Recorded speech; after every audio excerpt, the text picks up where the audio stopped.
Good day to all of you. My name is Pascal Lottaz. I'm an associate professor at Kyoto University and one of the three initiators of the call from left and green supporters to say yes to the neutrality initiative.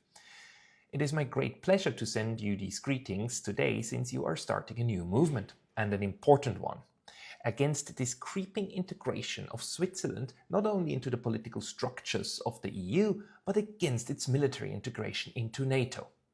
And you're doing so as lefties, which is really important for our country's political scene.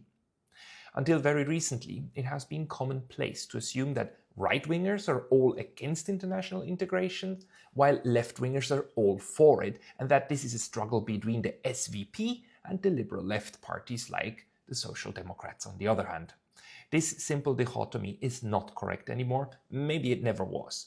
And this meeting today is important to show that there are also many people on the left who oppose Switzerland's cuddling up with supranational institutions. The main reason why we started our call for lefties for neutrality was to show that also for the neutrality initiative, that is not only an SVP idea, and that also some of us on the left support the idea of more neutrality and are opposed to our country's integration more and more into NATO structures. Hence, it is important that we lefties speak out.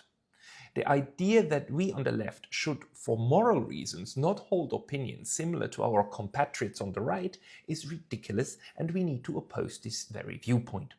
First of all, not only is it absolutely legitimate to share opinions across party blocs, our multi-party system with ever-shifting coalitions in Parliament and even in the Federal Council encourages us and even demands of us to discuss issues based on their merits, not based on who says what.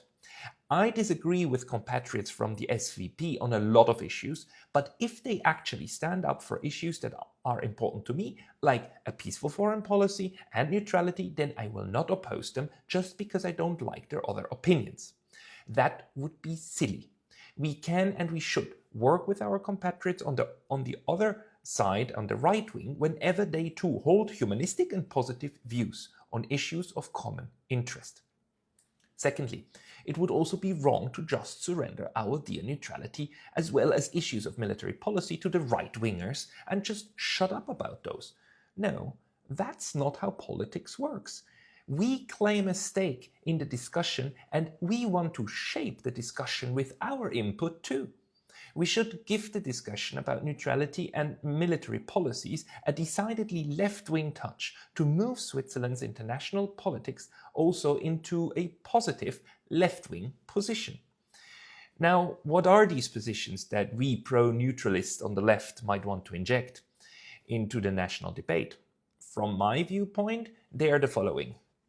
First, neutrality is not an isolationist concept, but one that allows us to connect to the entire world.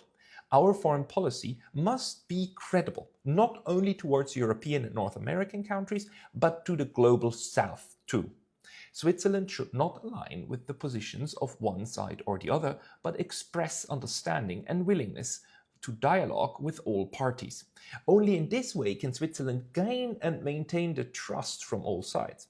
Switzerland is not part of a power bloc, but will integrate into the global economy and global community as well. Second, Switzerland's active neutrality is a European peace project. In 1815, the Swiss government pledged to, quote, recognize and guarantee perpetual neutrality which the common European state interest requires in favor of the Confederation.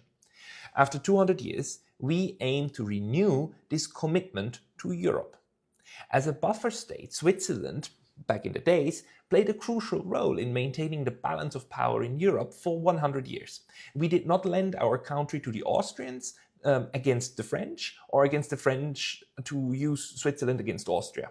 During the Cold War, Switzerland significantly contributed to the success of the Conference of Security and Cooperation in Europe, the CSCE, fostering peace and understanding. We take pride in these accomplishments and we believe Switzerland should continue to contribute to peace in Europe through an active but prudent foreign policy and neutrality policy. Third, Integral neutrality means solidarity with the poorest people in the world. In wars, the middle class and those affected by poverty bleed and suffer the most.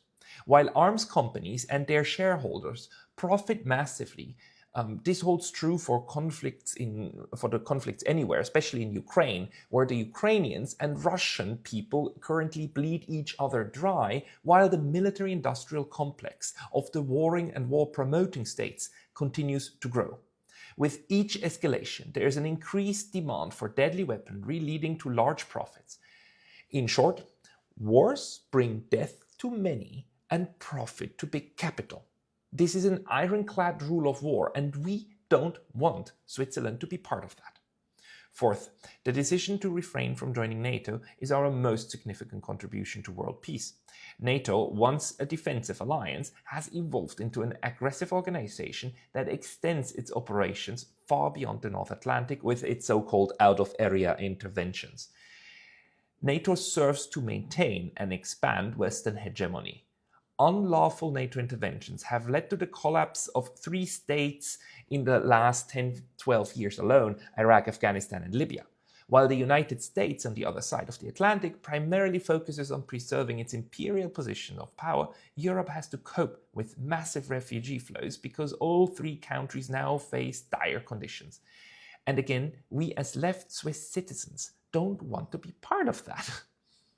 Lastly, our neutrality goes even further in its aspirations toward world peace than the UN Charter, which unfortunately still recognizes the right to collective self-defense, under which every war since 1945 has been fought. Switzerland rejects collective self-defense and pledges not to participate in any wars. We do not do self-defense, collective self-defense. We defend only ourselves alone, but not others with others, which is the gate, the floodgates to foreign intervention. Switzerland remains pacifist regardless of any foreign economic or moral pressure, because the true causes of wars come to light only decades after they are fought. Switzerland, as a matter of principle, refrains from forming military alliances. It neither engages in war propaganda against other countries nor demonizes them. At least this is what we hope what Switzerland will do. Thank you all for your kind attention, and I hope that together we can make sure that Switzerland remains neutral and independent for the next 200 years as well.